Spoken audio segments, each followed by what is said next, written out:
Hey everybody, Kim K here, and we are here talking about the second race at Detroit for the IndyCar Series, the NTT Data IndyCar Series. How about that finish? What a fantastic event, a fantastic weekend after what we saw yesterday. It's kind of nice to have a race finish that wasn't a mess. I think we kind of know that things can be a little bit messy at Detroit, and yesterday's finish, well, it was. I definitely, um, I I like it. You know, um, we're just gonna just setting this up right now. Just give me a second, everybody.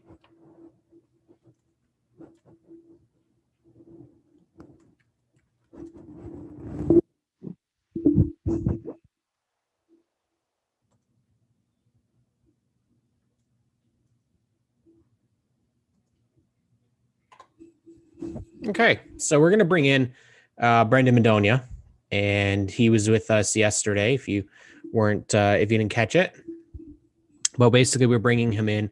He's gonna chat with us. We're gonna do just a quick kind of recovery, if you will, from today's IndyCar race. Brendan, welcome into the live streaming of the Stickers and Scuffs podcast. How are we Hello. doing after that race? Not too bad, actually. That was a pretty good follow-up to yesterday's action. I would I would probably say that that's probably one of the better races that I've ever seen at Detroit. One of the best finishes, and in a way a surprise win. A fantastic last couple of laps. Um, Pato Award looks to be like the real deal here. I know we talked about it before when he was in Indy Lights. Hell, when he was coming up through the entire ladder system, he was the guy. But he really looks like the championship favorite this year. Yeah, and I think that, Arrow McLaren is really showing that, hard work pays off. They had a difficult year last year. And this year with, Pato is showing that, he has the talent. Um, Made some bold moves towards the end to get up front, and I think that really paid off for them. And I mean, I think that overall they just played the strategy the best, and can't ask for more there from that team. Yeah, it was a very very different tale from yesterday. Obviously, that whole team probably a bit shaken up with everything that happened with their teammate Felix Rosenquist, who is okay, but was not going to race today. So they put Oliver Askew in the car. Didn't really look like that panned out at all for him. He just and that's a tough ask, really, with no practice time. Hasn't really been in a car since everything happened last year, except for one day that I think he was testing. And while he was running competitive laps, eventually they did find something wrong with the car, and so he had to pull it in. What did you think about Oliver Askew returning to the series? I know we talked about it last night. I thought it was a very interesting call to have Oliver step in. I mean, I think overall he did what was asked from him. He drove the car, he kept it clean. I mean, he didn't even have his own fire suit and racing boots. Yeah. He had to borrow those. So, I think for a last minute call, I mean, I think he even said in qualifying this morning, he got the call late last night, almost or in the early morning hours that he was going to be driving the car. He got one track walk in the middle of the night to get a company to what's going on. I mean, for someone for their first time in the car in over a year, and the first time in this kind of racetrack, I think for the most part he did pretty well. I mean, he didn't bin it, and unfortunately, mechanical issues happened, and he wasn't able to finish. But I mean, he did what he was asked to do. Well, we're going to have to start off with probably the most controversial take again. Now, obviously, there's a large uproar from the IndyCar contingent. Um, Tennis. Uh, this is a hot topic because I get people's frustrations. I get that it's um a major for the tennis fans, but I will be honest with you. This is a systematic failure more than anything because knowing very little as much as I like very little about tennis, but I know a lot of things, and that those matches hardly ever finish on time. Why they would put the IndyCar race, like I would have preferred. I would have preferred if there was some sort of a notification. Um, in Canada, our coverage is bad as it is. With Sportsnet, they put it on their pay channel, which they don't do that with any other sports. You know, I think maybe they do it with soccer, but or football, whatever. But um, we talked about it yesterday that you as a network broadcasting, you cannot miss the start of the race, and they did it 2 days in a row. And not just did they miss the start of the race, Brendan. If you were stuck without a streaming site to be able to watch the race, you missed half of it because they didn't come into the race until 30 laps into it. So what are your thoughts on this whole situation? Because it really makes NBC look very, very bad. I'm I'm gonna try my best to stay calm with this one because this bothers me more than anything else. I understand with rights, with sports rights, it's very tricky. Each sport has their own contract, each network has their own obligations to each sport. I don't understand it. This is where I think the problem really starts. Let's start at the initial problem here.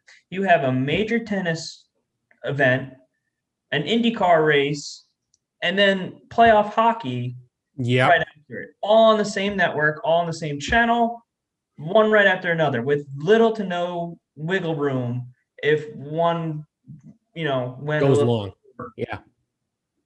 I think NBC this week has been their biggest blunder, I think, in over a decade.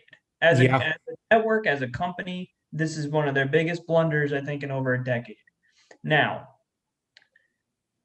luckily for us in the States, for everyone, we didn't miss the start. We got to Mhm. see lap one. We missed a half hour pre-race. Am I upset about that? No. I think that's the only saving grace. The only issue is for 20 or so minutes, you're either watching tennis, Mhm. it is what it is, or a vacuum commercial on CNBC. Yep. You have, and this is another brain, this is what also twists my brain is you as NBC have multiple channels. You have one that's showing infomercials. I get that's paid programming. I understand that, but at the same time, think about which generates in a little bit more money on this one. That's just my opinion. I could be wrong. And then you have a whole dedicated sports network that's just Mhm. sitting there that I get is closing at the end of the summer. I understand that. I'm at a loss. I really am because hear me out. We already talked about this last night, but I'm going to reiterate it. You have one of your best overall productions, the Mhm. Indy 500. That could have not been any greater. Yeah. And you follow it up with two absolutely awful, awful broadcasts. Awful. Yeah. Back to back days. And if I'm IndyCar, if I'm Roger Penske, Yeah. I am looking at in any direction I can. I know CBS came out and said, "Hey, we're not looking at any motorsports." Hey, put us on Paramount Plus at this point. I'm being honestly serious. And what bothers me the most Mhm. is NBC has their paid IndyCar subscription. Hmm. And even those people did not get to see any Wow. Indy car. Not to mention, I know we didn't mention this last night. We missed an Indy Lights race yesterday Hmm. that we paid for. Really? Mm-hmm. So we missed 3/4 of an Indy Lights race yesterday, on top of missing the first 3 laps of the actual IndyCar Series race, and then we're having this issue here. And it makes me as a fan sit there and wonder and go, does NBC really care about the series? Or do they just care, No. just like ABC Disney, did they only Yeah. care about the Indy 500? I Yep. get the Indy 500 is the biggest race. I understand it generates the most viewers, and I understand it generates the most amount of money. Hmm. But in fairness to IndyCar, I get that it's not a very compelling series to broadcast. Not a lot of their races are Yep. extremely exciting. I mean, I only 3 ovals this year. It's not really a great look. I understand that, but at the same time, NBC was looked like they were on IndyCar's side. They were going to give them network coverage. They did, I thought, a very decent job up to this point. And now in a contract year, TV contract year, they're treating IndyCar as if it's absolutely nothing. They did the cross over it. Yep. They did tennis over it. And instead of saying, hey guys, we're going to move you to another channel for the start, like they should have done from the beginning, Hmm. they did absolutely nothing. Well, and for those, like Mike Sullivan from RaceCanada.ca was trying to find the race, and his guy, now he's with a different cable company than I am, but my cable company had the race starting at 12:30 on NBC. His had it on Sportsnet 360. Well, it wasn't carried on Sportsnet 360 at all. So for us, it was no channel had it at all. And most people that, at least in my cable, if you have basic cable, you don't get CNBC. For here, if you want CNBC, you have to pay like out the crazy amount for cable. Same thing if and typically what the solution would have been was to go and find the like uh not the main NBC, but like the local Buffalo NBC, because that typically they would showcase the race then. They didn't do that. So it was both channels showing it. And I understand it is a major for tennis. It was one of their biggest. It was a great match. I'll tell you that. It was good. But at the end of the day, they're not going to be able to solve this problem unless they do something where it is a service and only IndyCar content is going to be put on it. That's the only way that they're going to go around it. We talked about this with a NASCAR network. I still believe IndyCar, if they were to do something like that, would be great. But then at the same time, as we mentioned yesterday, the networks are so far away from doing something like that, and they're having a hard enough time streaming without it all being on them, that I don't know if they would ever be able to handle that. It is, and it is a shame because that Indy 500, like we talked about, was amazing. I loved everything about it, and today the race was phenomenal. But it was phenomenal from start to finish. That first lap, there was a lot of action. And a lot of people would have missed it. People would have missed an amazing save by Scott Dixon. Like he had basically spun that car. I have no clue how he got no damage. Like he just, Yeah, I mean, even I think a lot of the beginning action, just like it was yesterday, was at the beginning of the race, and I mean, unfortunately, it sounds like some people missed that. yep. I think what really irks me the most too is, I mean, this is a very big year for IndyCar as a whole. I mean, car counts are up. And the action has been amazing. Star power is huge. Um, You know, the yep. racing in general this season has been phenomenal. Yes, We it had has. 7 different winners in the first 7 races. You know, Look it's who's leading the championship, Brendan. yeah, Two yeah. guys We that have two never rising stars up front. exactly.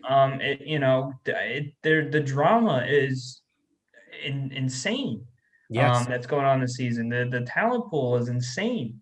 And it just seems like IndyCar just whatever they're doing, and I don't know if this is their fault, but it's Mhm. like they are just not making, like, they just can't catch a break. They can't catch a break. No. They landed possibly the biggest marketing tool that they could possibly, actually multiple marketing tools this season, with Yeah. Jimmy Johnson and Carvana coming in, and Carvana is investing a lot of money Yes, they are. into that Ganassi car, into promotion, into advertisements.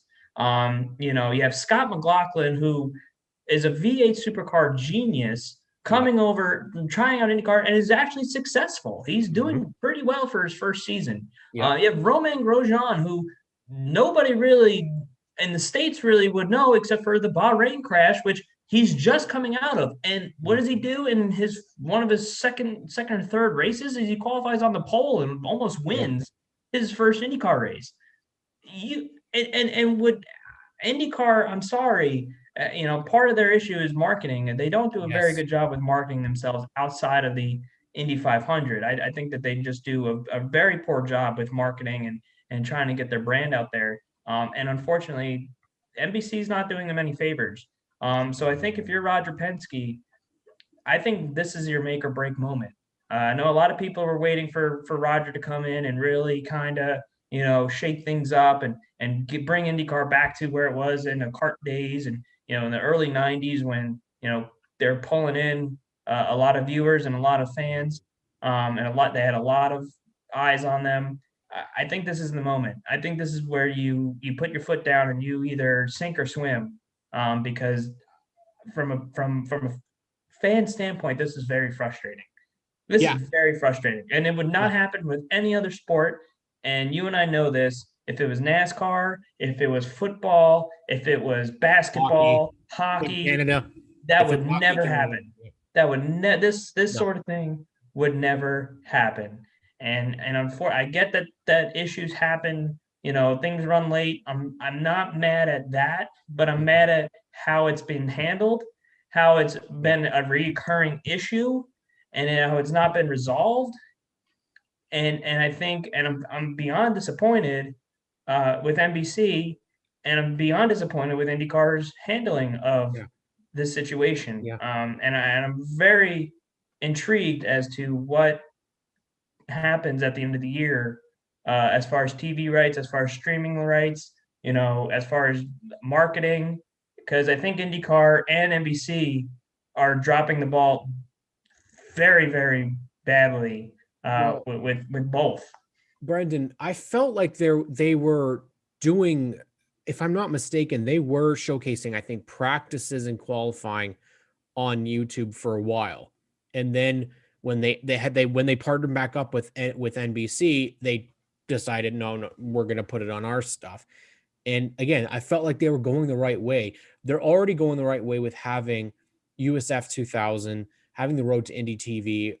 Even that stuff, they're failing because I understand that Road to Indy TV is different. It's basically run by their own people. It's not the big companies, but they've had a lot of issues with technical issues with audio and visual stuff because NBC doesn't allow them to use their cameras for the smaller programs. And I look at it and go, you're just shooting yourselves in the foot. Like you have like this is something that NASCAR doesn't have, where they have an amazing ladder system that's been proven to work. Look at the name up at the top today.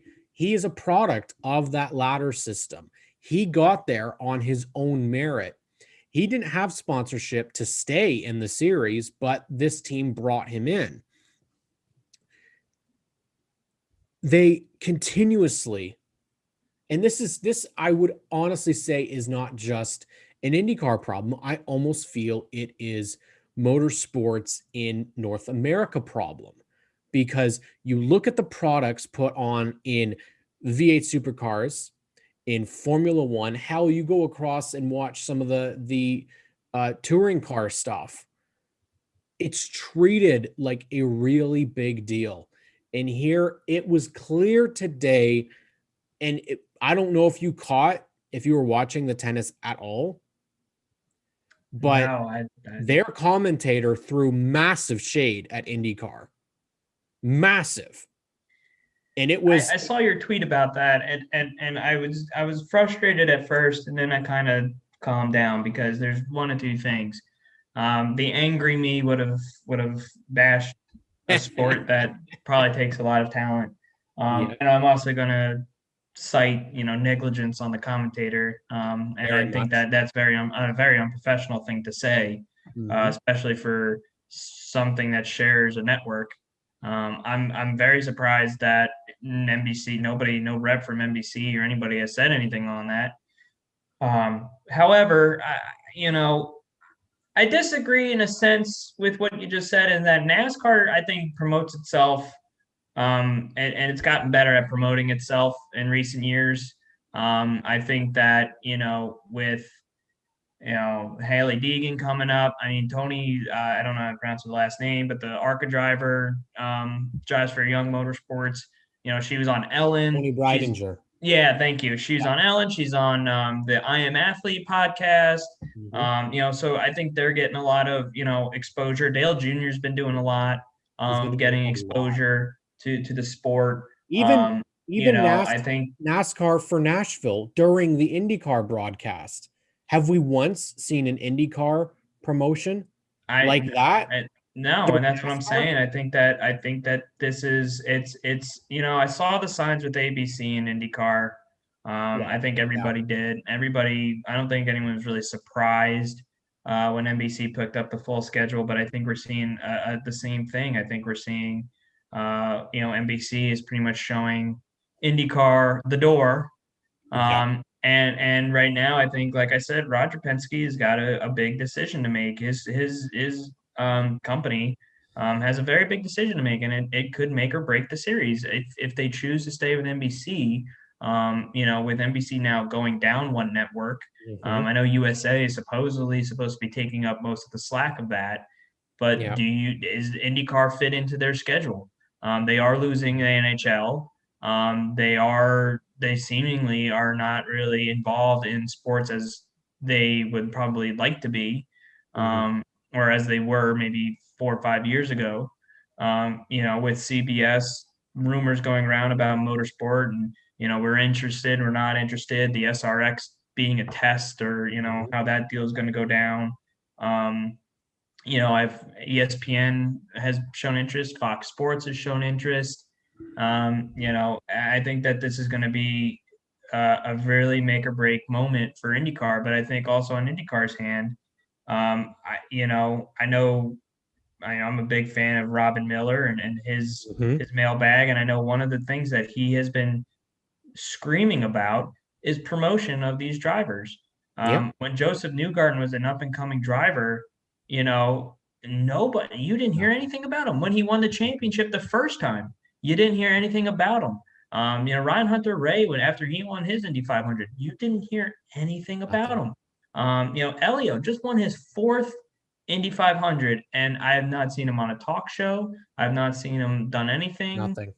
and it It's just is it's so amazing. funny, Brendan, because it's so similar to Pinty's. Like Yes. it's so similar. You're Yeah. never, ever, ever going to get your audience if you don't do any promotion. It Mhm. doesn't work because people are going to listen. People are going to tune into what they know. They're not going to try anything new. And for a lot of times when IndyCar went through its phase when it was on Versus, I could never, ever, ever watch it because we didn't have Versus. We had no way of catching it. My fear is that that's what's going to happen again, is that we're in Canada are going to be stuck with no alternative because Sportsnet newsflash has been awful. And this is where it sucks because they came in with huge momentum.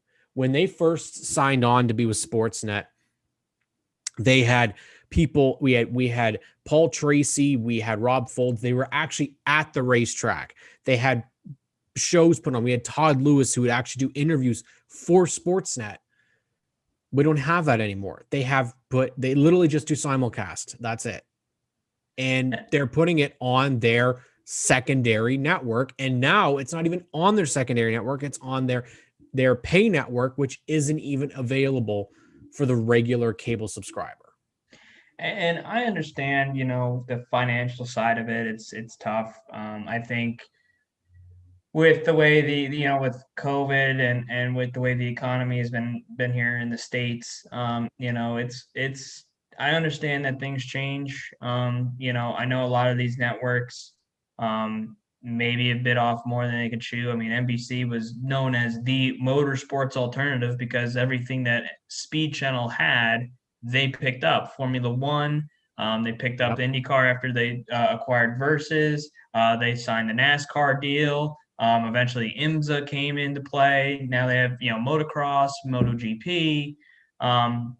So for a while, NBCSN was seen as the alternative to Speed Mhm. Channel. It was the secondary motorsports channel. And I'm not asking for a set motorsports channel. I'm not asking Yeah. for NBC or anybody to you know pick up, IndyCar or anything like that right now or show interest. I think the issue that we're seeing right now is viewers and money are outweighing the total product, Yeah. and I'm afraid that that might lead to a paid subscription based streaming only service. That might not seem like a crazy idea in the future, but right now that's pretty scary. Hmm. Considering that I've seen people complain about Track Pass. I've seen people Yep. complain about IndyCar, buying the IndyCar subscription, buying Peacock Premium. Yeah. I understand that right now it's very costly to with all these streaming sites, and every single network Yeah. has one. I understand that. I try my best to kind of pick and choose. Um, but I think in this sort of environment that we're in, I mean, we're seeing the hockey, NHL going to two different networks, Mhm. coming up. Well, ESPN, with the I think NFL is next. yes. Their weekday or their weekend, their Sunday schedule, their Sunday Hmm. um, rights are going to be coming up. I believe in either next year or 2 years. NASCAR's is coming up. Uh, Yes, it is. I don't know what Major Leagues is done, but they're also their CBA. I know their CBA is up, Mhm. and that might be an issue, the way things are going. So I think the current PGA, we've seen it with Fox with the Mhm. PGA. We've seen it with um, um, I forgot who. I know Thursday night football with the NFL has been an issue with these networks and trying to Yes. get people to watch. So I'm kind of afraid that that's where this is leading towards is if a network does pick it up, um, you know, is it going to be a That's kind of okay. So that's kind of Brendan. This is where my thought of doing this and them having their own network, because then like you're gonna have people tune in that are only there for IndyCar. That is all they're there for. But right? And to that's a good do thing. But it then the only bad thing is how do you track new fans? exactly, and And that's that's where I that's think the you kind problem. of get wishy washy. And I think Yeah.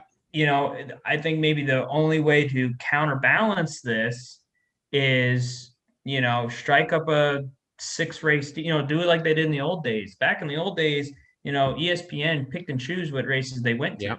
Yeah. Back before the Fox NBC deal with NASCAR, the tracks picked who broadcasted the race. It wasn't up to Yeah. NASCAR. It was the tracks picked whoever they could, and they got the revenue from it. Maybe we see something like that returning. I don't think it would be a wise idea, No. but it's possible. Or like I was gonna say, is do you maybe strike a deal with a network? Say, hey, we're gonna pick these six races to be on network television, and the rest you put behind a paywall and you Mhm. stream. Races like Detroit, races like you know Road America next week. Okay, hey, we'll give network, the first race, the Indy 500, maybe, throw in Yeah. sprinkle a few in Yep. there, and then the rest Yep. are behind a paywall, Exactly. and then try to Yeah. hope that you That's can, essentially what it is. That is what it is for Sportsnet. yeah, So that's a tough, and I like I said, that's what kind of gets me going is trying to figure Mhm. out what's going to happen. It's like playing free agency in any Yeah. sport, but I think from a fan's perspective, it's hard for I mean, I'm not saying that I know everything. I'm not trying to predict, but I think from a fan's perspective, after today, um, I'm pretty worried about IndyCar and their TV rights. I'm pretty worried. I'm pretty frustrated. I'm frustrated, like I said, how things were handled, and I'm pretty worried on how things are going to be handled in the future, and where IndyCar goes. Well, our Um, moderator in the chat, Matt Hall, watching from his cottage up north. So thank you so much, Matty. But I agree. I think, and he actually brought up a great point, and this is really what I think it was. Is Matty talked about I miss speed channels. You wouldn't believe, absolutely, because speed is where you got stuff that maybe couldn't fit on network television, right? It was pushed to kind of its own thing, and I don't see there's not there isn't that, because all these entities want their own thing. And like you had mentioned before, now there's Disney Plus, there's Netflix, there's Amazon, there's um like streaming this and streaming that, there's Peacock, there's Paramount. and we've seen, and I mean, going off that, I mean, I know that speed was, great for us race fans, but we're seeing the streaming race. We see Flow TV. Yeah. Speed Sport has their own streaming service for their local tracks. World of Outlaws, they stream all their races. Yep. They have their own subscription program. I It feels just like don't that's what see. tracks have to do, man. It feels like eventually what's going to have to happen is, all if these tracks want to live, they're going to need to have some sort of a streaming platform to be able to live stream That their may be races, possible. Yeah, because I don't have I the don't answers. know. I Yeah, don't. I wish that there was some sort of like clue to where things are going to go. Yeah. I thought before the Indy 500 that CBS was 100% behind IndyCar. I would have bet money that IndyCar was going to be on CBS 100% next year. And then after the Indy 500, and after the tweeting from the CBS execs, I kind of, I'm a little worried about where IndyCar's future is, and pretty soon NASCAR. I don't see Yeah. Fox sticking with NASCAR the way things are No. going. You can tell by the production quality, Yeah. They're where not where into these it. networks are standing. There's already rumors Jeff Gordon's not going to be returning. Yeah. He's going to go to Hendrick Motorsports, which was known for a while. We knew Yes. that Yeah. Jeff Gordon was not going to be in the booth forever. But you look at Um, their cutting costs too, right? Like you don't let Matt Yoakum just go. You let him go because he's been there for so many years, and that's money that you don't need to pay anymore, right? There that bringing in somebody like Reagan Smith, who's not even close to Matt's quality, but he's cheap. And that's kind of the way that they're going to go about it. I really don't know. I feel like I personally feel that NASCAR's roots, they could have some sort of I would pay for a streaming, like just NASCAR, which is just ARCA East West. If they better merge that series first of all, because I don't think it needs to stick around. But then if you had something for with Wheelan and then say Pinty's all available live stream, then yeah, I'd be cool with that. And then you get practice qualifying um, for every series. Yeah, that's cool. I would do that. But when we start to get specific and be like, oh, well, this race is here and this race is there. Like at the end of the day, Brendan, there's not a ton of options for these racing series to go, especially when you have places that are filling up on other entities. Fox, with their huge bidding for um, WWE content, that was their ploy. They wanted to get more WWE content for Fridays. So clearly, Fridays is not something that they're interested in on broadcasting, say, Truck Series on their main channel. No, they'd rather put professional wrestling on their main channel for that. and So, yeah, and that's another thing too is we're seeing a lot of the WWE was a big surprise going over to Fox. I think yeah, nobody saw NBC letting that up. no, I Um, definitely didn't think that would happen. yeah, I think I did not see that coming. And then with the UFC. I think Yes. UFC's, those Yep. both of those gaining in popularity has really kind of changed the game.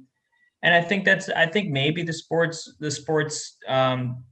know, the sports entities in general maybe has become a little too um, overcrowded. Maybe it's time to like Yes. you said Yeah. have a set streaming service or a set channel. I think that you know yeah, maybe it's just a It's little too crowded to be on network TV. Maybe I these just I just feel like what okay, if you're and this is the thing, motorsports is not one of the big four, so they're never going to be thought of before all those other sports. But then you true. throw in tennis, you throw in hell, they had drag racing on Fox today.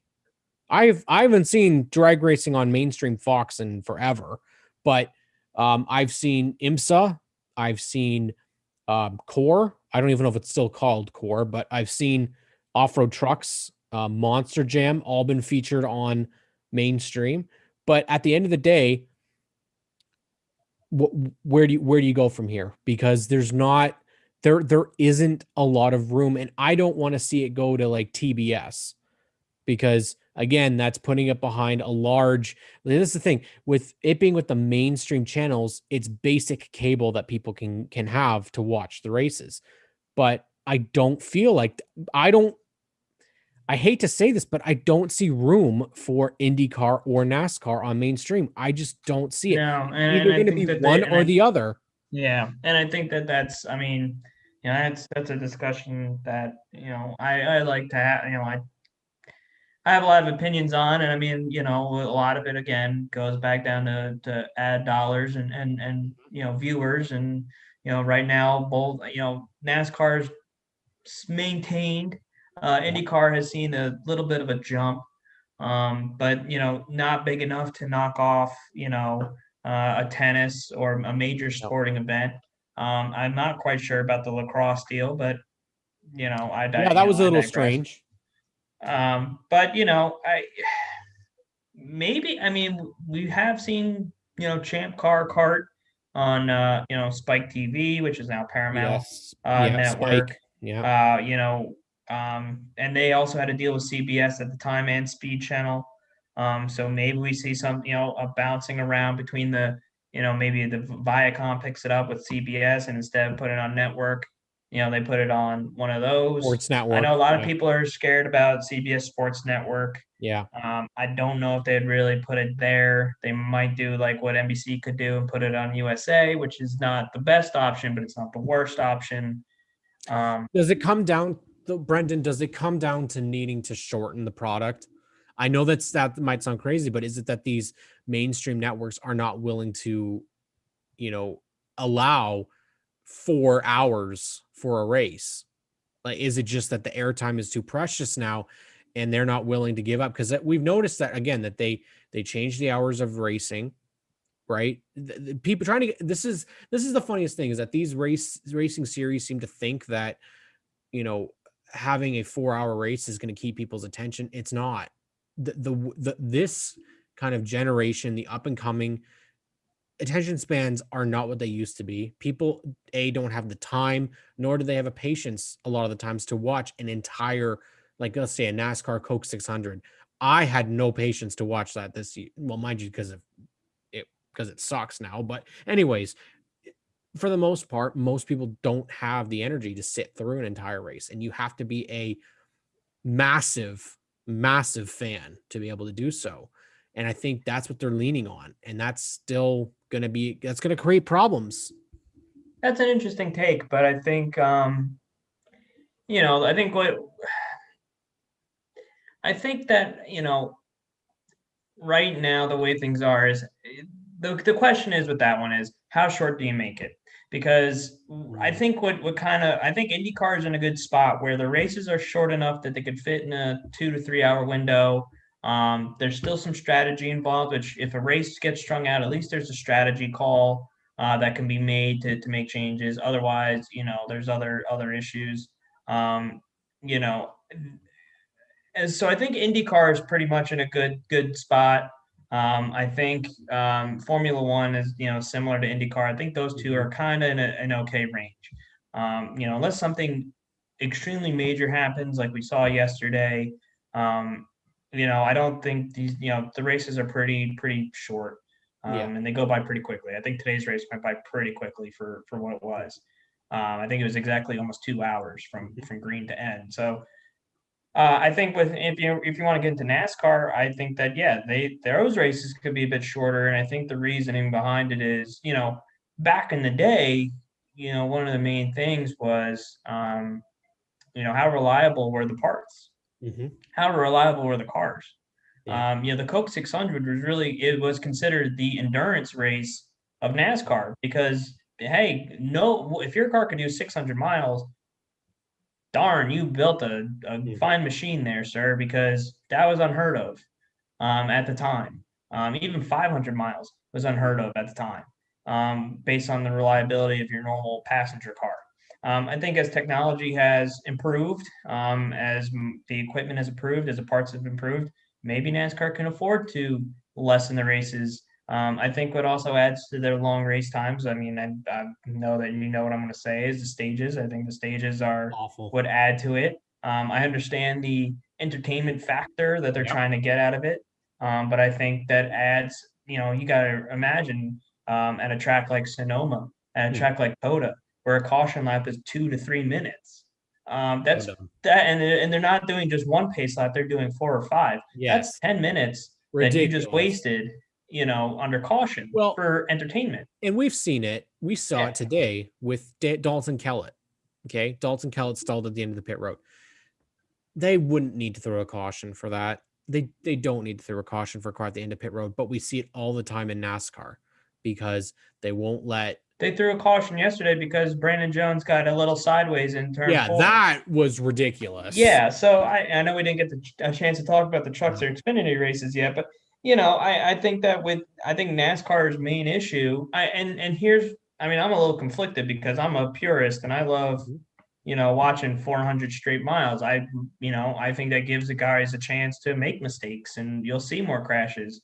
Um, I don't like the way the packages are. I No, understand it why it is, but I don't think it really adds to the racing. I don't think it makes racing any better. I don't think the stages make the racing any better. I don't think the playoffs makes the championship any better. no. Um, you know, Again, there are other I people who loved think that that stuff's great. Um, and I loved today, man. Why? mhm. I loved today. Why? No stages. Strategy. And it wasn't just fuel. Today was tire strategy.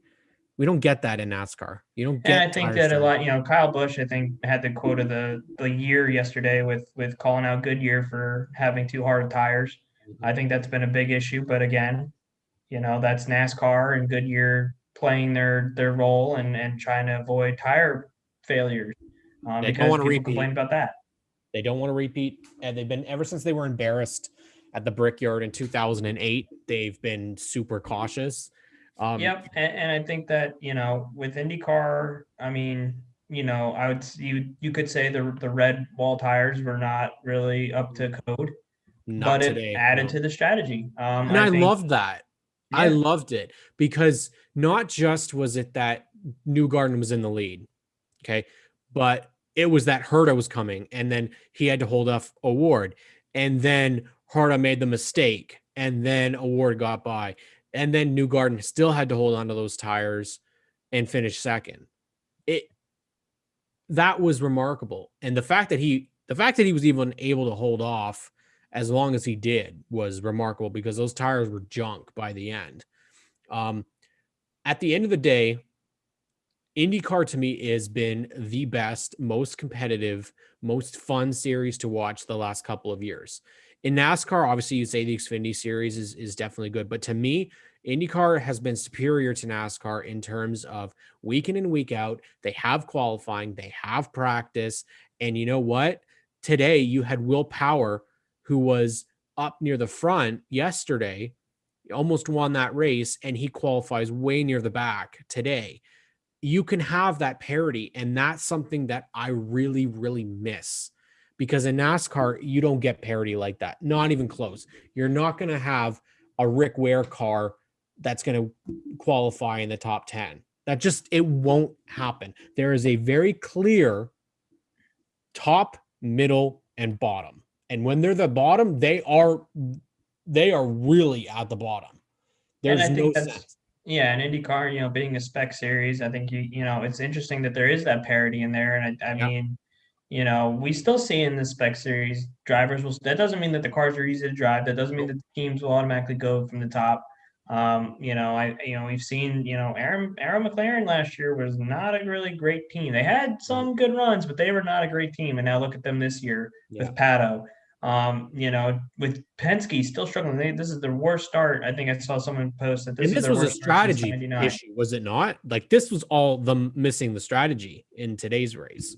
Yeah, and I think you know what? Yeah, yesterday it was a official decision, and today it was just a bad. I wouldn't say a bad strategy, but Mhm. not an optimal one. Mhm. I think when you look at other track, I mean, they struggled at Indy. They've been struggling at every other track, it seems. So I think next year with next gen with NASCAR, maybe that'll kind of bunch up the field again. We might see some comers and goers. Um, Maybe. I'm not gonna lie, I'm not really holding up high hopes for No. any of that, but We know it is what it better. is. We know better, Brendan. We know NASCAR's track record, and they waited too long to change the schedule up. They waited too long to change the cars. They waited too long, and they still haven't even followed through with a lot of what they were talking about. And listen, I NASCAR is always going to be my premiere, but that was not the first car race I ever watched. It was IndyCar, so Molson Indy, and I will always hold Indy cars first. This has been an extremely fun start to the series because this Alex Palou I thought was good last year. He's showing that he's even better, and he's outrun Scott Dixon, which is so rare to see in that 10 car outrunning the 9. I liked to see Graham Rahal, 2 great races in a row. He's had a very good start to the season, which I know momentum has kind of been a hard thing for them. But if you got to go back to their steak and shake days when they were really much more competitive, you and I both picked people that didn't end up winning. It was kind of an odd race for a lot of those drivers, but at the end of the day, this series is way more competitive, way more interesting, way more fun. Constantly has a rotating seat of drivers coming in with their scholarships. I think even the steps that we've seen this year from, say, the Meyer Shank team winning the 500, they look very, very solid. I think Dale Coyne, they've kind of taken a seat back. I've actually been surprised. I expected a little bit more out of Sebastian Bourdais. I thought he would. I didn't really expect anything from Dalton Kellett, to be honest with you. But um, it's kind of nice that you still have that you have a chance where Penske can be crap for. You can say crap, but they're still not. Like they're still really really good, but they're not winning. And when I want to say when it was a stretch in like '08 and '09 where I felt it was literally either Penske Ganassi every single weekend. It was nonstop. And now it's just not like that, which is awesome. So in terms of the race today, Brendan, where would you qualify it in terms of quality for this season?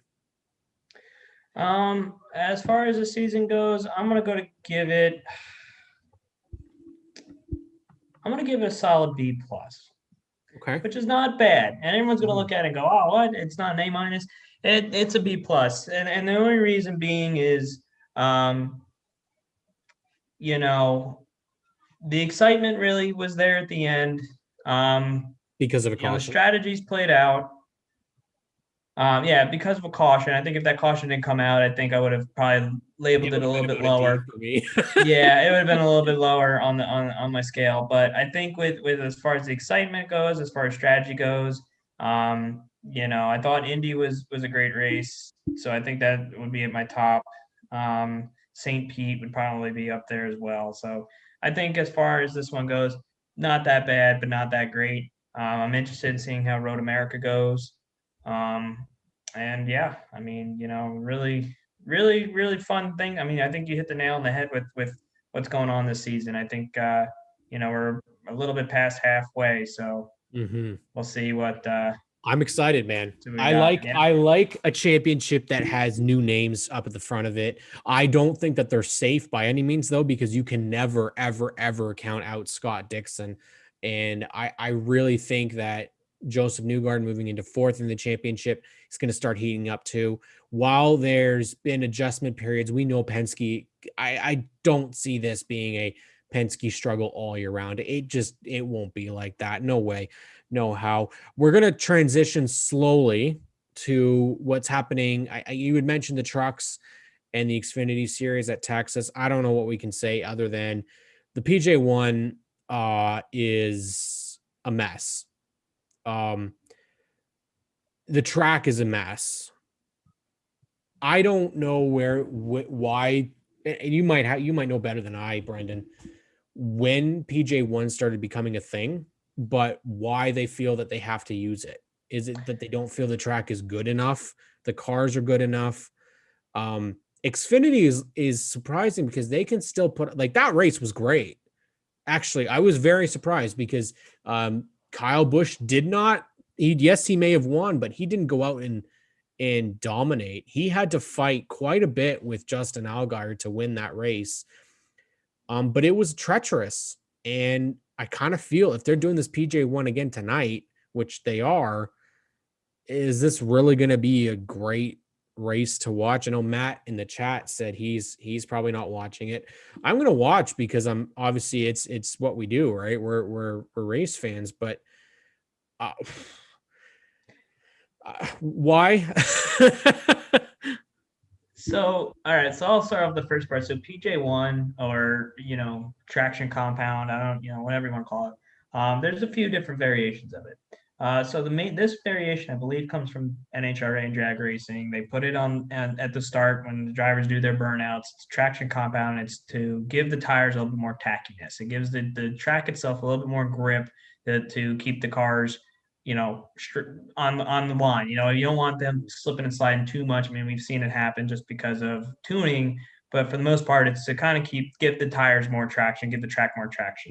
A lot of the short track guys, may see they put Coke syrup down, stuff like that. Anything to kind of give the tires a little bit more grip, make for better racing.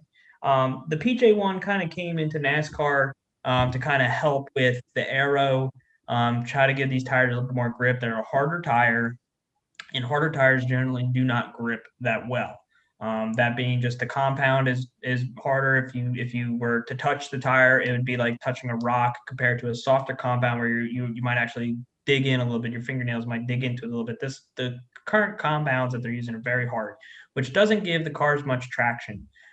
So NASCAR found that with the harder tire and with the way that the aero and the way that the car package was at the time, it was drivers were very struggling to get traction to try to make runs. It was very single groove racing. They didn't like that. They wanted to kind of widen out the groove. They started out with the tire dragon, and know everyone's favorite thing was the tire dragon to kind of work in an outside groove, and it worked sometimes, but it didn't. So then NASCAR and some tracks found this PJ1, which is a traction compound that most drag races use, and the design is if after it heats up, it gets sticky. It's almost like the best way to describe it is the pitchers in MLB right now, how they're using the tacky stuff that they Mhm. buy off Amazon to grip the ball better. Same thing. The purpose of PJ1 is to give the tires and the drivers a little bit more grip, add an extra groove so that they can run side by side more and get better runs. I mean, everyone knows that the outside the way most of these tracks are profiled. The outside is the preferred line to get a better runoff. It's a very dirt track way of looking at it. When they reconfigured Texas, and I'll just focus on Texas specifically since that's Yep. for the racing tonight, they made it so it's a progressive banking. So the high side is going to be faster. The problem is they took the groove and they lowered it down to where the old apron was. So now what was the low groove is now considered the high groove. Well, now everyone's dipping down to the low groove. They're not rubbering in the high groove. So in order to compensate for that, Texas has been trying to put this PJ1 on the high groove and kind of make it so that coming off of two, these guys can run side by side and have a good run into three, which remain the same. Hmm. So it's kind of it's similar to what they did at Kentucky, where they wanted it so that coming off of one and two, drivers would be side by side, and then going into three and four is a little bit of a battle, or vice versa. So I think what has happened over time is the PJ1 is not really doing what they thought it would do. We've seen it at tracks like Bristol, where they try to get the lower groove in by giving it a little bit more grip. We've seen it at other tracks to kind of add to it. And I think the problem with the Texas Motor Speedway is not a lot of drivers are able to run into the PJ1 at first. It's not heated up properly in order to get that traction. We've seen it work later on in the race as more drivers get into it. But even in the Xfinity race yesterday, it's still some drivers were not happy running their cars completely in it. And I think we've Yeah. seen, with the truck race, a lot of accidents happen in that. And even in the Xfinity The race, a Xfinity, couple yeah. guys got into it and lost it. So I think going into tonight, I think you're going to see similar racing. I don't think that the PJ1 is really what's working. I think, we've seen other drivers go on social media and say that they don't think the PJ1 is working. A Hmm. lot of drivers are not happy with track conditions overall. Um, Yep. I'm interested in seeing if anything is done. I mean, a lot of questionable moves were done at Texas in the last 5, 6 years. It's kind of, in my opinion, ruined the racetrack. I didn't mind Texas Speedway up before they reprofiling of Turn Yeah. One. I thought the IndyCar races were always great, minus the aero kits that they were Yes. running. I always thought beforehand the races were great. I thought the Yeah. NASCAR races were decent. Yep. Um, and I think what we're seeing now is just similar with Bristol. A Yes. question of why would you change a racetrack and reprofile it, and it's not working out to what they thought it would. Yeah. When they reprofiled Bristol, they wanted a little bit more side by side racing, and what ended up happening was people started realizing the top had a little bit more grip and was a little bit better to run on than the bottom.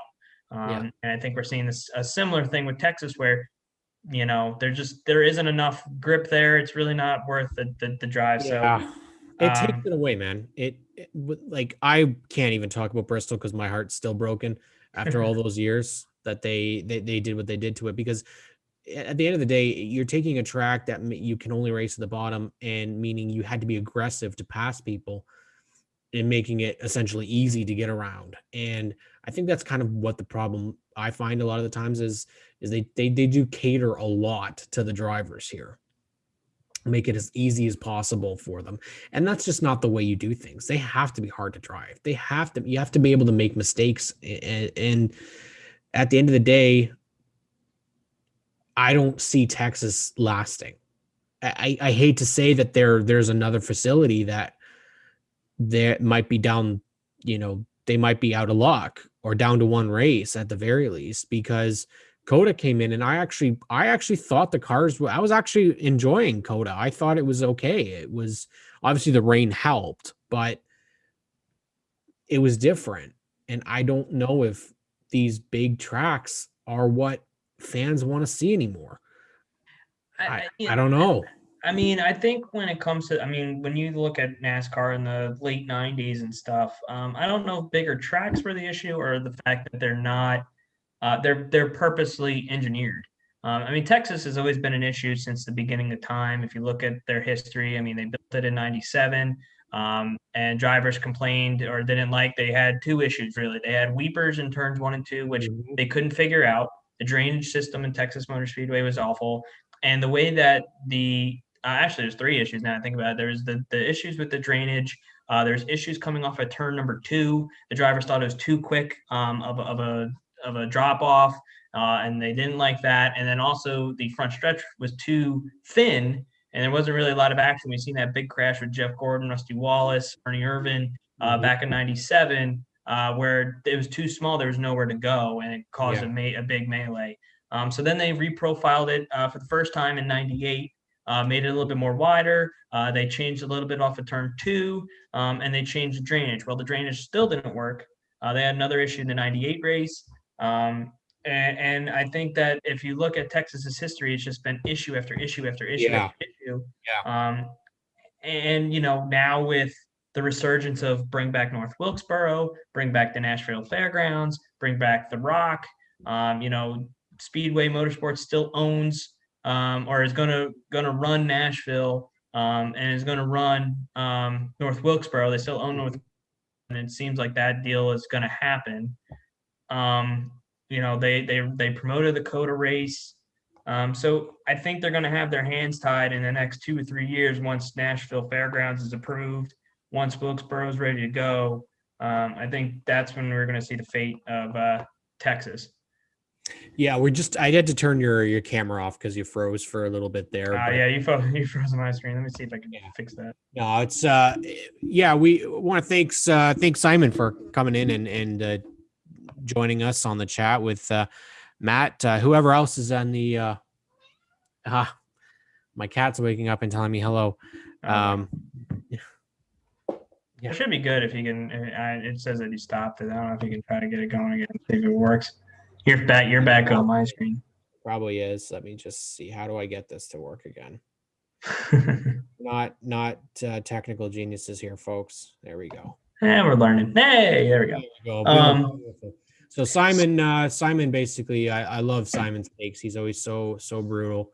I love it. All Texas did was ruin the track for IndyCar and NASCAR. I loved the IndyCar races at Texas. yeah, The racing yeah. at I thought Texas. Texas was a perfect. I mean, I know they tried Charlotte, they tried Atlanta. I think Yeah, Texas was the perfect home for it. I mean, yeah, unfortunately, with what happened with Cart there, but yeah, I think he's spot yeah, on.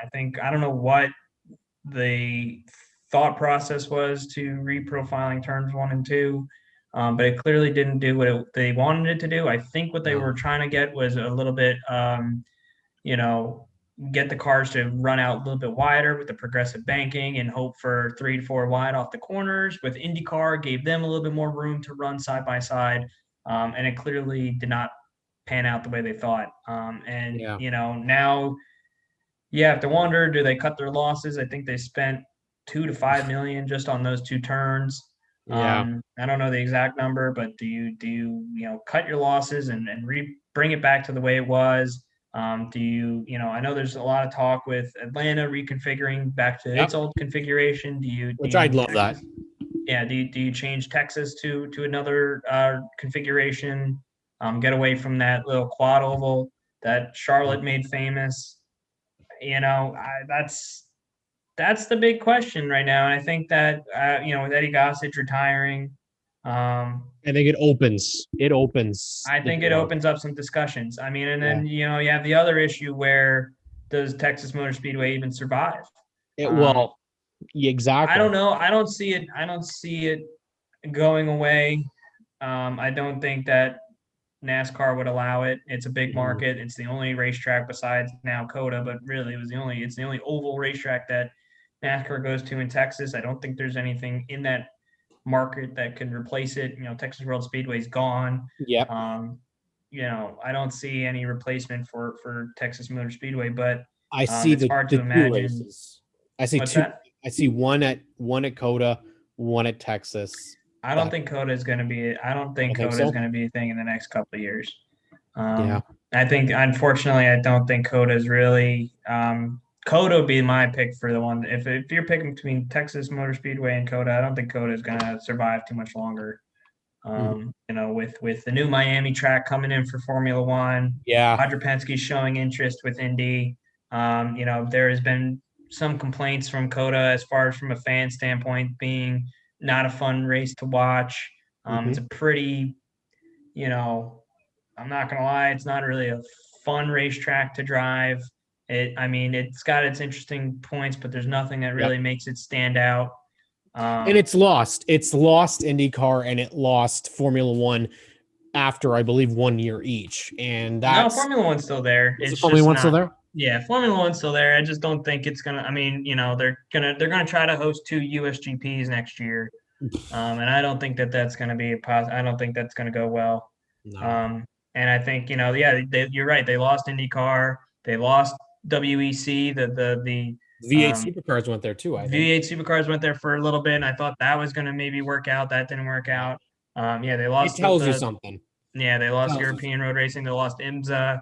I don't see it really lasting much longer unless again they change the track layout, which I don't think is going to happen anytime soon. Um, It sucks because it seems like there's so many great facilities, and the ones that are being built are crap, and then the ones that we really like fall into disrepair, and then they just kind of they yeah, and go and it's a shame with what's going on with Iowa. It's a shame what's going on yeah, with Chicagoland. yeah. I think both of those Chicagoland, were IndyCar, Yeah, IndyCar, I think both of Chicago. those were just doomed from the start. Kentucky was kind of doomed from the start. Unfortunately, Kentucky's a little marred in controversy. Yeah, Texas is marred in controversy. yeah, Um, New Hampshire is on it, looking like it's going to get its day, which yes. is very unfortunate for me. Dover's looking like that way too. If they're Dover's not looking too great. no, So I but think this is what was going to happen. They went to the same tracks every year, time and time again. They wore out their welcome. They also overstated how big that they were going to, they thought they overestimated how big they were going to get. And so Simon says he has a friend of his went to Coda and he said the fan experience was not great. So yeah, definitely. I've Um, heard mixed reviews, and yeah. some say that some say that it's great, and some say it's not. Hmm. I'm talking. I've never been to Coda, but Yeah. I've seen Formula One. I've seen IndyCar. I've now seen NASCAR. I watched the V8 Supercar race. I've Hmm. watched all the IMSA races, the WEC races, even some MotoGP races, and I can tell you, none of them have really impressed me to the point where I'm like, this is a great track to race at. No. It may be a No. great facility, Yeah. but I don't see it being a great race track. Exactly. And I think that's Facility what's isn't and it's everything. disappointing because I was very behind the project when it was announced. I was very Yep. behind. I was keeping updated with what was going on with the track construction, but it just doesn't seem like it's really it's a good race. It's not a good racetrack, Mhm. unfortunately, and I don't see it really sticking around too much longer. Yeah. There's talks about funding for years. They struggled to Mhm. get Formula One there a couple years ago, and Yes, I seem to remember this whole yeah, conversation about funding, trying to get even help from Texas. yeah. So I Oh. think I think with now Miami again, with Miami being announced, Mhm. Formula One opened the two USGPs, and Roger Penske already said that he's open to a Formula One race back at Indy. I think that Coda has unfortunately seen its days. Yeah, Um, Simon brings up another great point, and I would agree with him on this too. He said that for years, he said it for years that most tracks don't need two races, have a core group of say three or four that do. And I agree with that. I think I think I mean I'm of the belief I feel you water down the product if you go like what was it? Three times you went to no, was it three times? No, it's twice. No, technically three times that you would race at Charlotte a year, but you know? I think but here's the thing. I think there's very few tracks that you could have multiple races at and be Yeah. okay. And I think we all know that Daytona, at starting in Yes. February, being the halfway point in July, I think that was Yep. perfect. I That was think a good one. Talladega. Talladega is a good race, but and Bristol. I think Bristol Yes. having the spring and the fall race. Would you say Martinsville or no? I'm okay with one Martinsville race. Yeah. I'm okay with one Martinsville race if it means that another short track takes its place. If it's Um, Richmond, then no. I'm sorry, Richmond is Richmond, not. I think Richmond, I It's think they were awful. good. I liked Richmond with two races until it started becoming to the track it is now. I think they need Yeah, to it's an awful resurface it track. or do whatever they need to it to make it better. And I went Um, there in 2007. I was the only not that's the only cup race I've ever been to. And it was a good race. It was fun. I didn't really like it because at the time I was not a Jimmy Johnson fan. I wasn't a Jeff Gordon fan, and I wasn't a Kyle Busch fan, and they finished 1, 2, 3. mhm, So, and it was supposed to be a night race and got rained out, so we had to go back the next day, which ruins everything. right. But that was actually COTs. Mhm. That was when we got those ugly COTs. But I the was one thing, yeah. as I will say, is that there seems to have been much better races in the past with COTs than there has been with this whatever this generation is. I was at I mean I've seen every generation of car there was. My first race that I Yeah. can remember was Dover in 2000, and I even that was a great race. I even watched it back on YouTube, and I'm like, oh wow, I forgot how great that race was. Mhm. I've seen. I will admit, I've gotten lucky because the races I've been to, as far I've been to Dover a bunch of times, You been to but Dover? outside of that, Martinsville was for the second COT race in '07 when Jimmy and Jeff were bumping off each other. I got to see Junior lead some laps. That Oh, was an okay race. And then the 2013 Coke 600, which was great one. boring, but one of the best ones in the Yeah. in most recent memory. So I've gotten lucky in the races, but yeah, I agree with that. COT, even though I thought they were butt ugly, I thought Yes, they that were. I didn't really think that those races were great. They're better than the Gen 6 cars we're Yeah. seeing, and it makes me nervous about the next gen. That's But I and this is the thing is like we should be excited and I'm not. I'm more worried because I think what worries me the most is how much these drivers are talking it up because yes. I don't really. We've seen it so many times where drivers and announcers and everyone talk up a product, and then 5 years, 6 years down the line, they go, "Oh no, that was always Yeah. awful. That was always awful." Because to me this is all marketing ploy from NASCAR. This is all NASCAR talking up like this is going to be the greatest thing. It is the greatest thing. It is the greatest thing. And then it turns out that no, it's not. I think reality is NASCAR in 5 years is going to be vastly different than what it is right now. Absolutely, absolutely. Extremely different Mhm. because there will be street races. People can bitch and complain all they want. That's something that NASCAR wants to have. There is going to be more short tracks.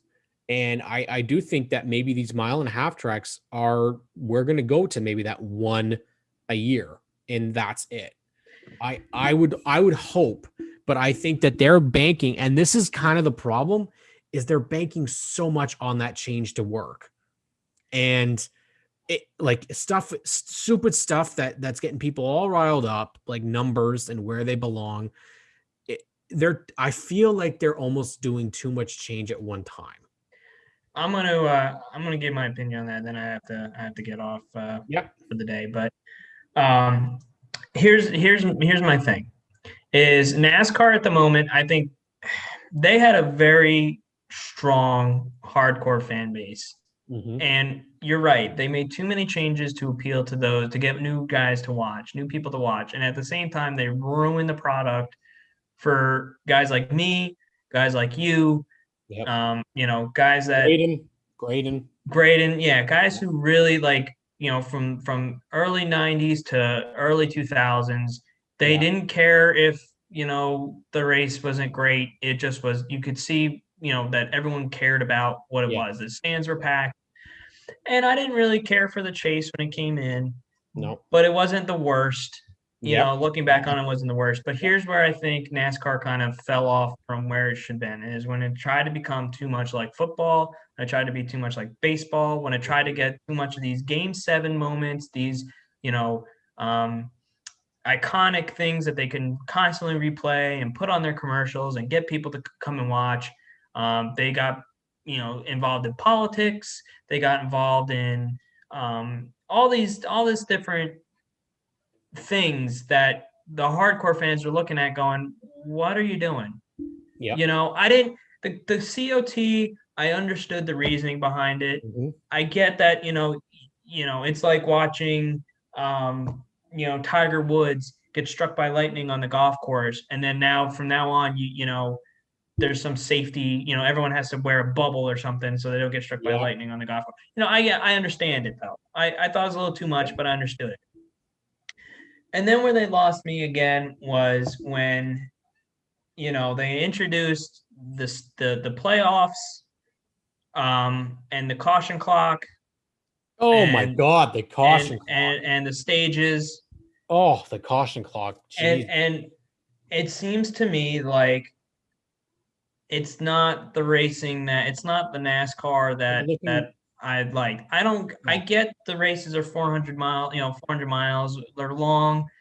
I would totally be okay besides the Daytona 500 and Hmm. maybe the Coke 600 if they said, all right, from now on the races are 200, 300 miles and they lessened it, throughout the whole time. Yeah. Fine. I'm okay with that. Hell, Me too. I Yeah. get more excitement from a 40 lap, 50 lap feature at a short track than I do here anyway.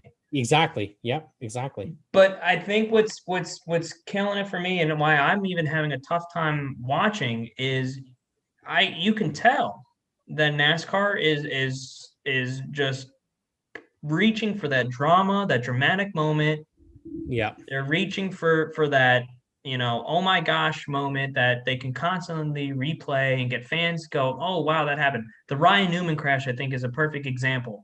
I have never been more scared in my entire life. Me too. Yeah. And I mean, I remember, I mean, I was in Daytona. I missed the race because I had to catch a flight because again, they moved it to 4 o'clock, which I thought was the worst decision NASCAR can make, but they wanted that prime time finish. And I remember right before we boarded on the plane, I watched the crash. I thought, oh, well, I'm going to get home and I'm going to see the worst news possible as soon as we land. And luckily that didn't come true. But either way, and not even the next week, there's a commercial with the crash. Yep. It's in the promo. And it's like, what are you doing? Mm.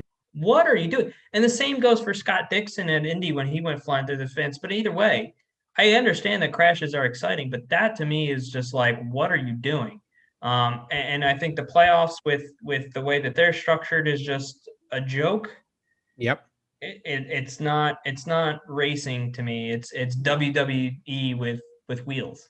Exactly. And And I think that's where they're losing their core fan base. And I think right exactly. now they're realizing it, and they're trying to get those people back. Or Mhm. I think what also is happening is a lot of the casual fans that came into the sport in the late 2000s, heard about all the hardcore fans, their complaints. Oh man, North Wilkesboro was the greatest racetrack ever. So they do the research on it. Oh wow, it was a good racing. Dale Earnhardt was the greatest driver ever. And now they look up. Oh, we want more guys like Dale Earnhardt out there. Mhm. So I think it's a combination of both. And now I think NASCAR is trying to get that back, that old school, country boy, tough as nails racing back. And I don't think you're going to get it with this current product. No. They made the cars too easy to drive. Yep. They To go try back to to get the them close same together, tracks. to get them to bump and spin and crash, Yeah. and it's just not going to happen. The No. way that they have these things set up, it's not going to happen. And I think what makes it worse is that it's forced. We were talking Yes. about how great IndyCar has been this season, and I think the reason it's been so great up until yesterday's red Mhm. flag, but other than that, it wasn't forced. None of that action is forced. Yes, they're spec cars. Mhm. Yes, they all are supposed to drive similar to one another, but the racing has been incredible, and because it's a full-on race and it's not forced racing. There's no Yep. stages. There's no nothing. Through point standings, if you win a race, you're not automatically going to get a chance at the championship. You. Yeah, and I This think is that's this is that's my another biggest thing, gripe and that's about it. what bothers me the most is I understand the pressure to win. You want to build that up because you had guys slacking up for points days, but I don't think there's a problem with that. I Nope. didn't have a problem with Matt Kenseth winning the championship in 2003. Me He was the neither. best car for Yep. 36 weeks. That's the hardest thing you could possibly do. I think it's Yep. very deserving. Yep. Um, Jimmy Johnson would so not have won 7 championships if Jimmy not for. Johnson probably, I would say he would have won 5, and I think Yep. that's fair. I Yep. think there's 5 years where he should have Was won. easily the I best. think his last one, I think they had a really tough year, and I don't think he had Yep. it in him to win it. But Well, nonetheless, and Maddie is a huge Gordon fan. Gordon would have won another one. He yeah, would have, because there's yeah, mathematical statistics that if the chase did not exist, he would have won at least one, if not two more Junior would champions. have won one. Junior would Junior have would won a have had one. championship. I So I think think that, yeah, I think and that's Harvick just, would have won one yep, before he did. So, yep. and I think Kurt Busch would not have won a championship. So, it- it- no other racing series does this. None. And that's, yeah, and I think that Like, that's, why?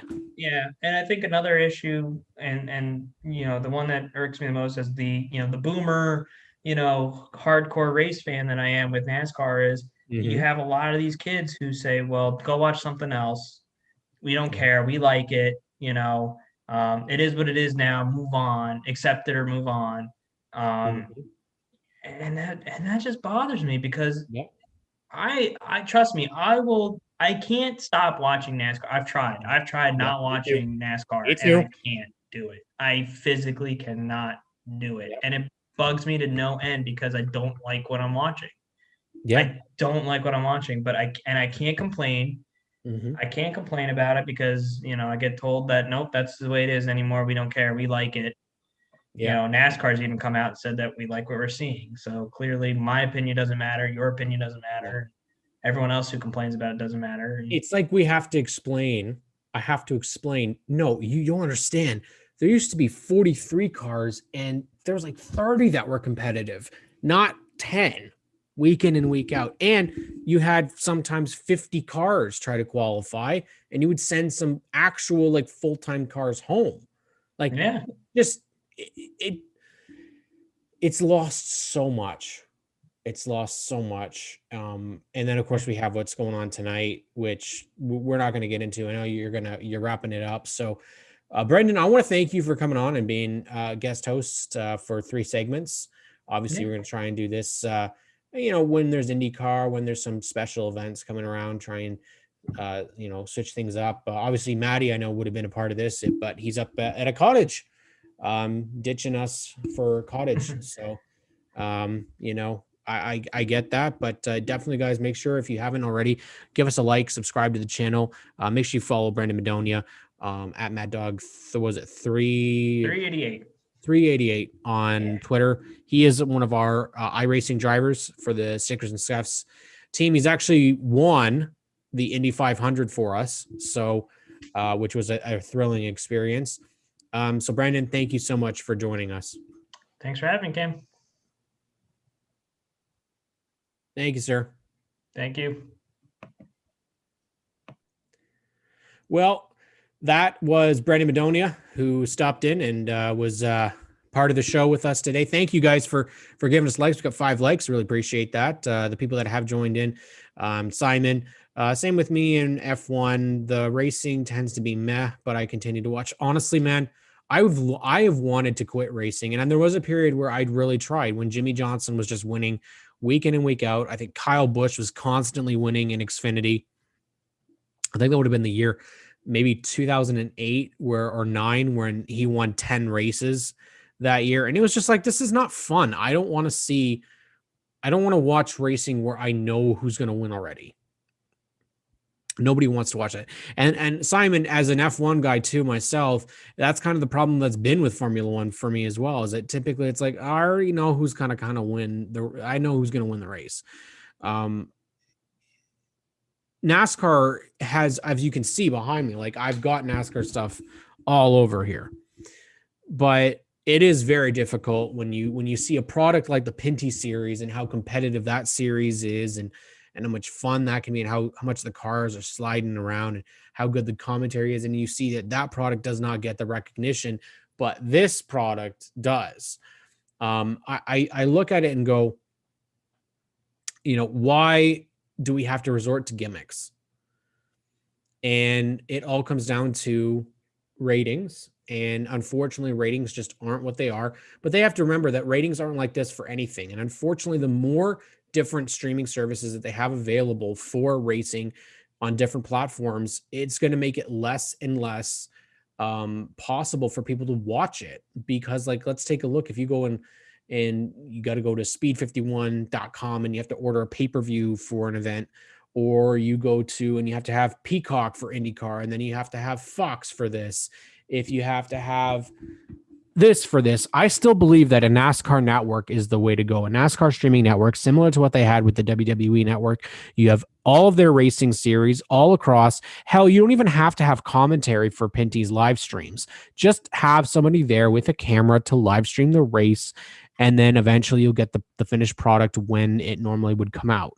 But at the end of the day, yeah, just like the Wheel and Euros, exactly, Simon. I don't get to see the Wheel and Euro series except on YouTube, right? So there's so much good racing. The Wheel and Modifieds, if you guys have ever watched the Wheel and Modifieds, some of the best racing is on the Wheel and Modified tour. And we had Fans Choice for a long period of time. Well, it was a short period of time, but Fans Choice was the way to go. And what I saw with SRX last night makes me think that that's what's missing from this All-Star race. The All-Star race is not an All-Star race. Jesus. I don't even know why I'm even talking about this anymore, because it doesn't feel like it deserves to be talked about. The All-Star race for $1 million is just not that exciting anymore, because we know $1 million doesn't mean much to race teams. We know that now it's going to, we're going to Texas for it. It's really just been a junk 'em up event. The last couple ones have been very, very lackluster. Follow the leader, essentially. And I don't know if we're going to get anything like what we've seen in the past, but it very much comes across like we're probably going to see a follow the leader again tonight. That's hard to say, but at the end of the day, I don't really feel the series needs an all-star race unless we do something that is completely gimmicky. Like, complete gimmick. That's it. Nothing else but gimmick. And I'm talking like they did for the Better Half Dash, where you put all the drivers in Legends cars, and they have to race around the quarter mile at Charlotte Motor Speedway, make them the best of the best drivers. I think that would actually be kind of fun to see. And then you have nobody gets to automatically go and be in the big show. They all have to race their way, and you give them heats and all these drivers, but then you open it up. And we'll make it it's because this is the difference, is they call it the NASCAR All-Star Race, but it's only for the Cup Series. No, what they do is open this up. You have all these Legends cars prepared, give them all their numbers, but invite and have open invitations for your Wheel and Modified drivers, your Xfinity drivers, Truck Series drivers, ARCA drivers, Pinty Series drivers, Mexico Series drivers. You have maybe 5 or 10 from each series. And so you have a ton amount of drivers there, and they get to make it in, plus a fan vote. And then you have a series of 24 Legends cars running around that little quarter mile at Charlotte in front of all their family and friends. Take it back to when they were all growing up, what they grew up with, which was the racing on those little tracks. And you can make it so that if drivers don't want to participate, they don't. There's no fun in this series having an all-star race anymore, because we know it's not the all-star race. The Daytona 500 is their all-star race. That's the biggest race. That's the race that means the most. If they're going to do this, just have a break. You don't need to have this all the time. Like, it's like what they talk about the NFL, the Pro Bowl. Does anybody watch the MLB All-Star game, the NHL All-Star game? It means nothing. Except when those players will play their game, it doesn't cost the team owner a stupid amount of money. That's why Ryan Preece isn't even going to show up, because it means absolutely nothing for him to make it. It means absolutely nothing. We could go and sit here and say that Bristol was fun. It wasn't. Last year's Bristol race sucked. It was awful. Chase Elliott pretty much just led and dominated the whole thing. We tend to believe that that's what's going to happen again tonight, that it's just going to be one guy that's going to go out. Then they're going to have the 6 segments in this race, 6. And what they're touting is what happens afterwards. is the victory lane celebration, which makes me think, I don't know, it's going to be like some sort of a lift. And they're taking the IndyCar, the Indianapolis 500 podium celebration where they put the car on the stand and they lift it up. I wouldn't be shocked if they do something like that at Texas and claim it as original and really exciting. Like, to me, at the end of the day, it doesn't mean anything. Now, if you were to, like, say you get the All-Star race, if you win the All-Star race, you get, I don't know, an automatic bye to the first round or the second round, then drivers have something to race for. But then again, it's still more gimmicky bullshit. At the end of the day, we as race fans want to see racing. I'm not anticipating a very exciting race today. I'm not anticipating a very excited segment. I just, it doesn't feel like it is anything. And maybe this is something for the future. Like, I've talked about it time and time again on this channel, that I really believe the way to go is to go to it like what SRX is doing. Go to a local short track, make this their big event for a year, help that small short track, and it doesn't have to be, it could be something like what we saw with the Denny Hamlin short track showdown, and have them all in late models, and it be a late model race, not a NASCAR Cup race. Give those local short tracks a really big thing. And you could change up the discipline each year, where one year it is legends, the next year it's late models, then the next year it's a super stock. It's a huge deal to have a local series, a local track that then has, say, a Cup Series driver assigned to its equipment for that race. Just make it a little bit more giving, like give back. And they don't seem to do that. They have opportunities. They talk about the NASCAR roots. They talk about making it, about giving back to the racing community, and they really don't ever do it. This would be a great opportunity for them to do something like that, and it actually means something. I'd like to hear from anybody in the chat what your ideas are for the All-Star race. I mean, if it was me, I'd just be scrapping it right off the bat.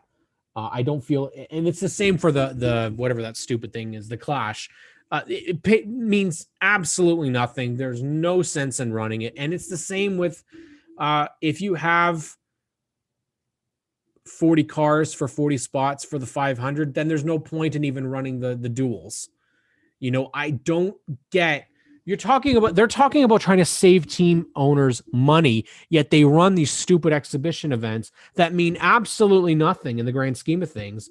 They are absolutely nothing except for, quote, entertainment. But in the end, is the entertainment really worth it? No, it is not worth it. If you are a team like Rick Ware Racing that has not a chance in hell to make the race, why the hell would you be participating in this event? There's no incentive for that backmarker team. All there is incentive for the top teams to, once again, get more money that they already have. Simon, you haven't watched the All-Star race in years. I've watched it when it was at Charlotte. Because to me, it felt a little bit more like the All-Star race. It died when Speed Channel died. Let's be honest. A lot of racing across North America died with Speed Channel. It is the God's honest truth, because the commitment level from some of these networks to put on an inferior product is just not there. Now, we could be wrong. Texas could go balls out, and I expect that they will, but they probably are going to go too much balls out tonight and completely make it complete and utter nonsense of this All-Star race. The fact that we're taking something that used to have 4 segments, and I actually liked in 2002, where I believe it was 2002, where you actually had to make it into the top, I don't know what it was, like the top 10 or whatever, or you were eliminated from the race. That was more exciting than what we have now. It is just not there. It's not there. If you invest at least on the short track level, you're giving a huge boost to that track, that economy, those teams, and those fans. But doing this at Texas makes no sense at all. It has never made any sense to go to somewhere like Texas for an all-star race. Not 1 cent. And yes, I am getting upset over this because as a fan for the last 18, 19 years, this irritates me to no end.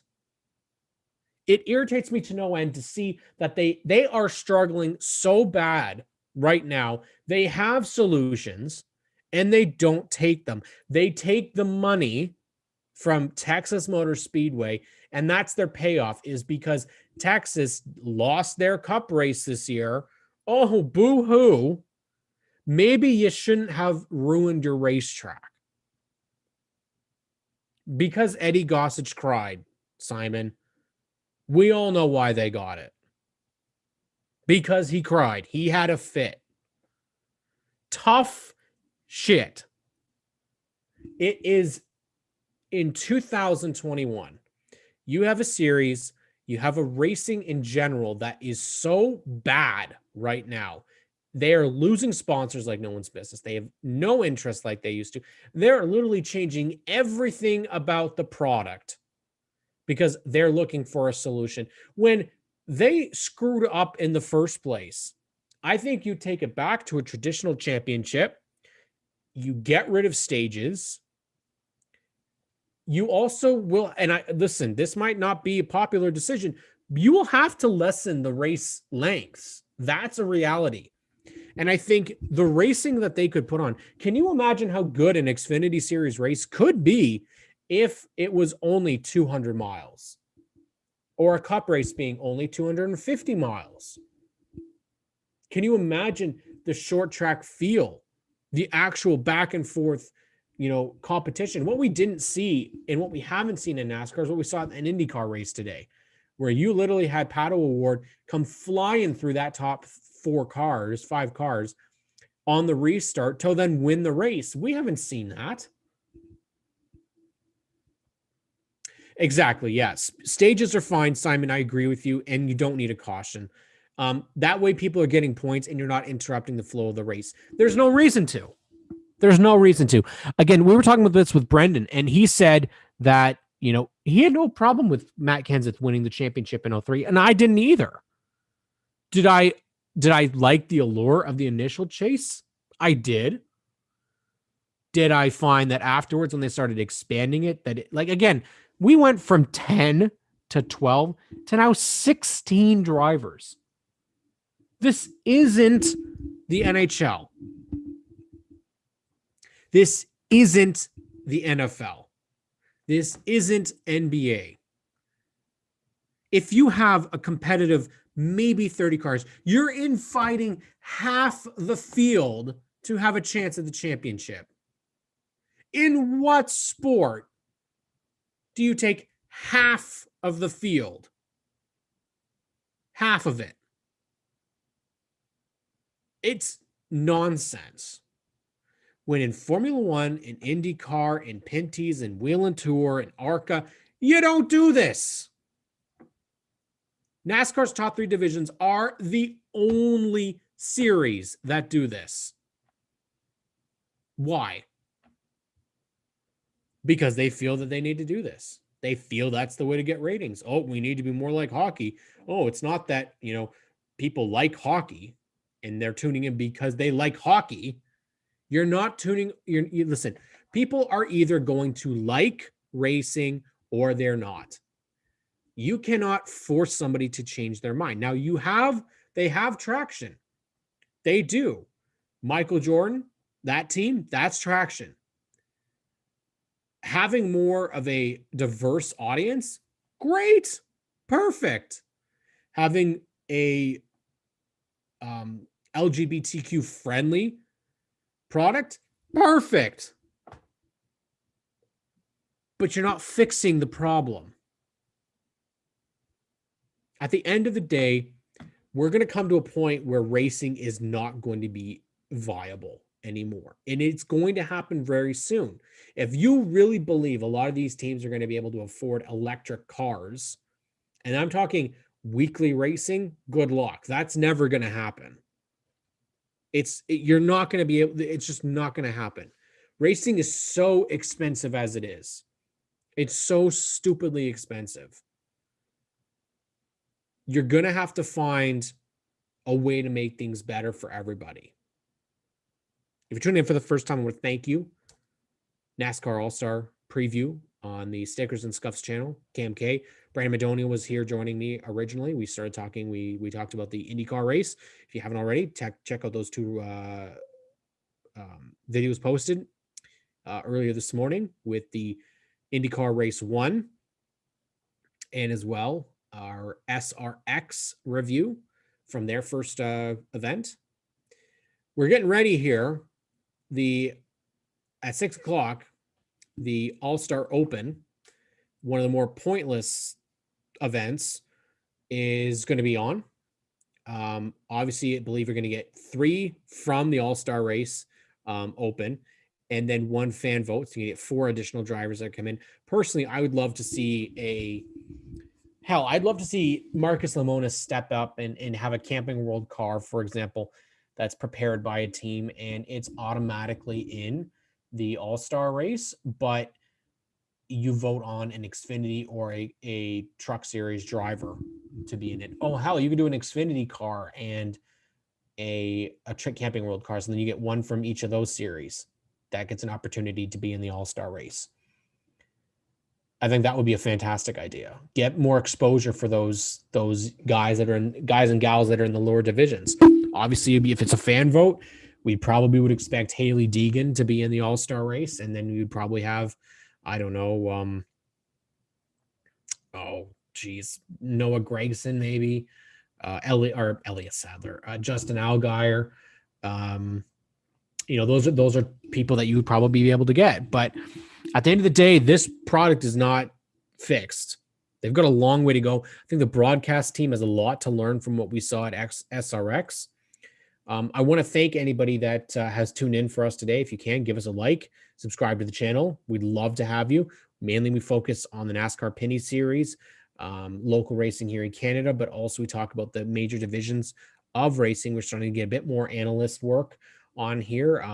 We had Brendan Madonia on earlier. We plan to have him, Stephen Ellis, Matthew Hall at some points to be able to come in and talk. I know Matty's been a little bit busy. He's up living the hard life in cottage country, but we are, really enjoying this, and we've got a couple new ideas for some potential new shows.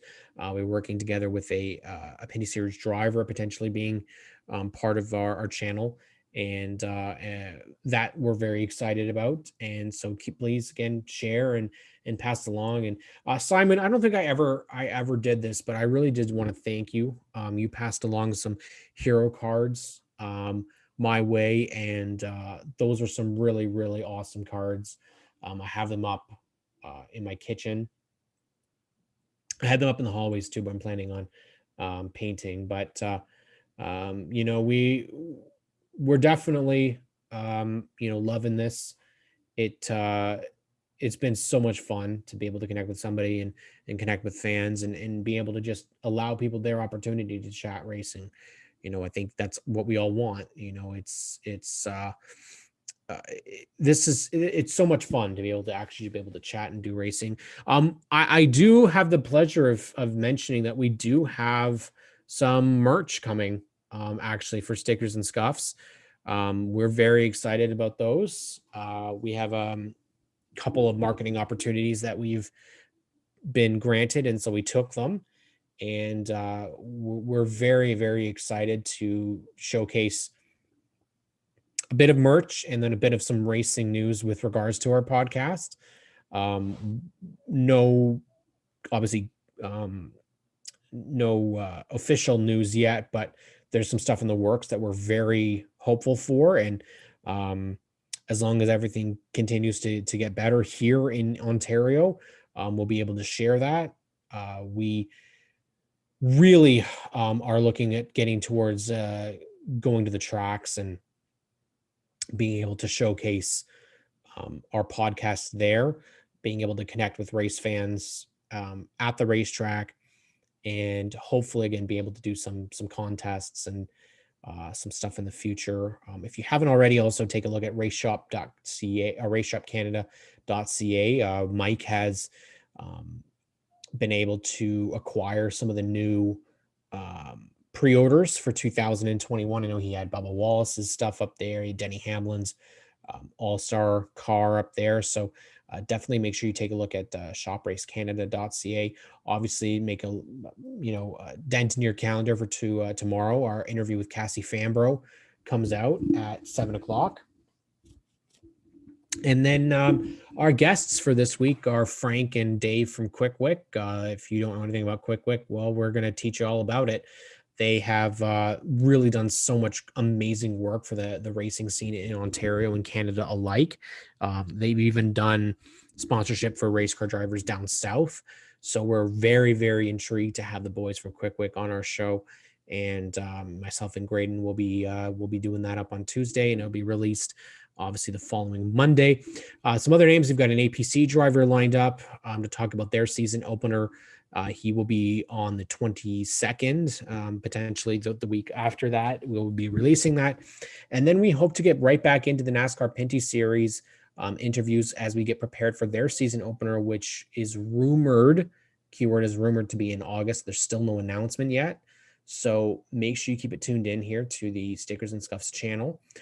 This is Cam K. I am going to be signing off now. We've been going at this for an hour, 45 minutes.